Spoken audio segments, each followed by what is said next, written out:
Hi everyone, and welcome to our channel. It would help us a lot if you liked the video, subscribed to the channel, and shared your thoughts in the comments. Let us know what topics you would like us to cover. Today, we explore a glitch in the Matrix story. At the end, we will discuss possible explanations, both from classical science and potential more complex implications. Echoes of the Forgotten Life. I was riding my bike one rainy night after a long day at work. I had a pretty serious accident. I was cycling home, lost in my thoughts, when a car suddenly swerved into my lane. I couldn't react in time. The next thing, I was unconscious on the cold pavement. While I was out, my mind created a whole other life that felt just as real as the one I knew. I woke up, but I was somewhere else, living a completely different life. In this life, I was a young professional working at a small publishing house in a quiet, quaint town. You know, the kind of place with cobblestone streets and small coffee shops on every corner. My name was still Alex, but nothing else about my life felt the same. That's where I met her, Sarah.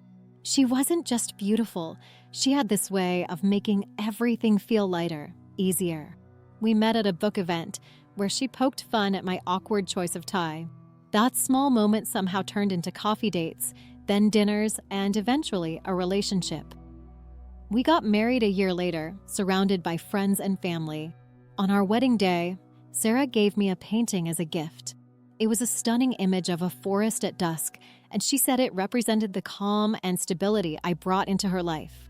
That painting became the centerpiece of our little home, always hanging above the mantel in the living room.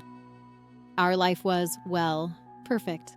We had 2 kids, a daughter named Emma, who loved to paint and often tried to recreate the forest scene from the wedding painting, and a son named Liam, who was sweet and loved bedtime stories. Every night, I'd read to Liam before tucking him in.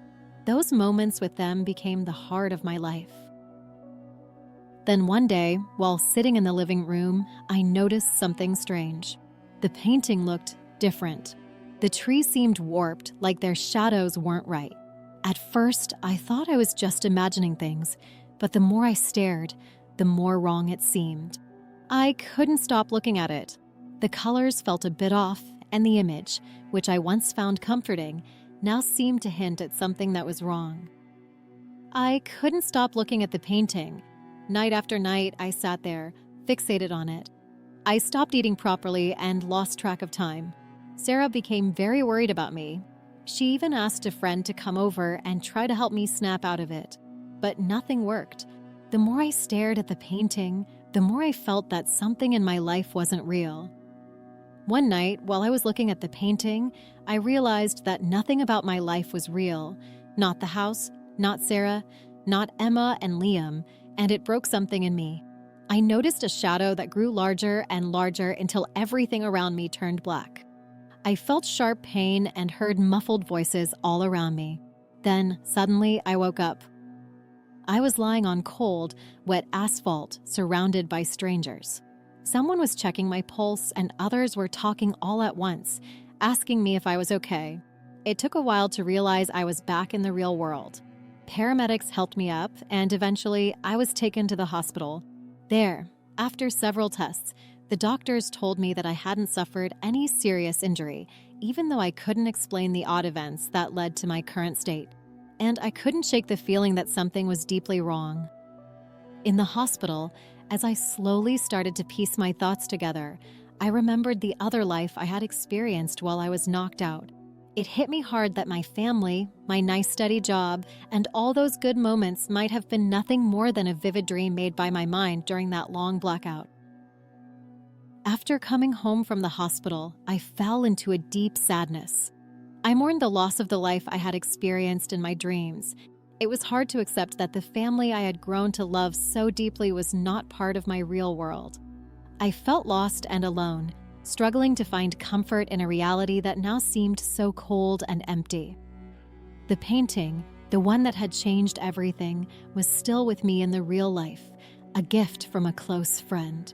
I eventually took it down and put it away in a safe place, but its memory continued to haunt me. Every time I saw a similar piece of art, a painting in a store, or on someone's wall, I was reminded of that strange time when I began to lose my grip on reality. Slowly, I began to rebuild my life. I reached out to old friends and started to rebuild the simple routines that once brought me comfort. Even though I still felt the sting of loss, I tried to accept that the memories from that other world were a part of me and my story, no matter how painful and weird that is. Every day, I try to keep moving forward. I hold on to hope that someday I will find a way to fully embrace my real life again. I know it seems strange, but I hope I can manage to have a life as beautiful as the one I dreamed of, and to love someone so much that it gives me the strength to get through a loss that, in fact, never even existed.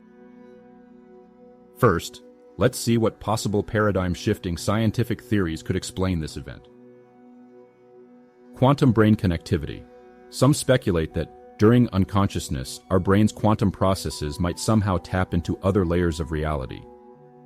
In this view, our mind might momentarily connect to a parallel universe, a different dimension where the rules of physics, including time, could operate differently. For example, time might flow faster or slower, giving us the impression of living an entirely separate life. Consciousness as a gateway. Another idea suggests that consciousness isn't just produced by our brain, but is part of a broader universal field. When we slip into unconsciousness, our individual mind might briefly merge with this field and access information or experiences from alternate realities. In these states, the barriers between our world and other realms could blur, leading to vivid, lifelike experiences that seem to defy normal time. Holographic universe perspective. Some theories propose that our reality is a holographic projection. During periods of unconsciousness, the brain might be able to see behind the curtain of this projection, catching a glimpse of a deeper reality. In this alternate layer, time might not be linear at all, but could instead be experienced in a more flexible, fluid manner, allowing for entire lifetimes to pass in what feels like moments in our regular world. Simulation theory variations. In another speculative twist on simulation theory, it's suggested that our world could be a simulated environment.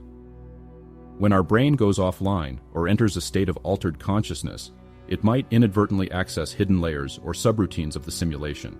In these layers, the rules, including the passage of time, might be different, creating experiences that seem like a parallel life with its own timeline.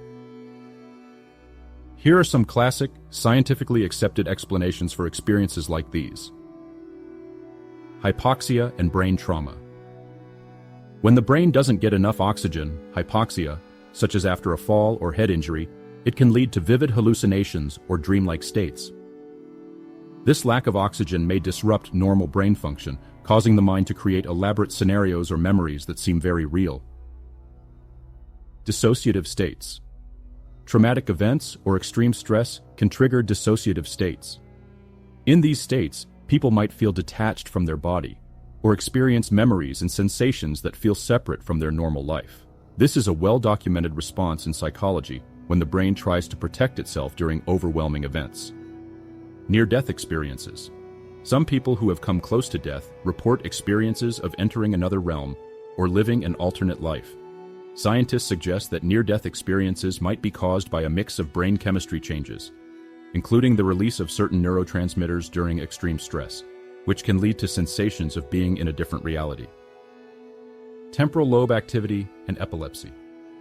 There is evidence that stimulation or abnormal activity in the temporal lobes of the brain can cause intense, vivid experiences, including seeing visions or feeling as if one is in a different time or place. This is sometimes seen in cases of temporal lobe epilepsy, where seizures can trigger unusual sensory perceptions. In the end, everyone chooses their own answer.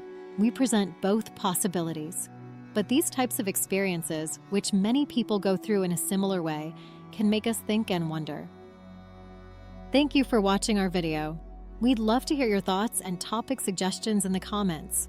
Don't forget to subscribe to the channel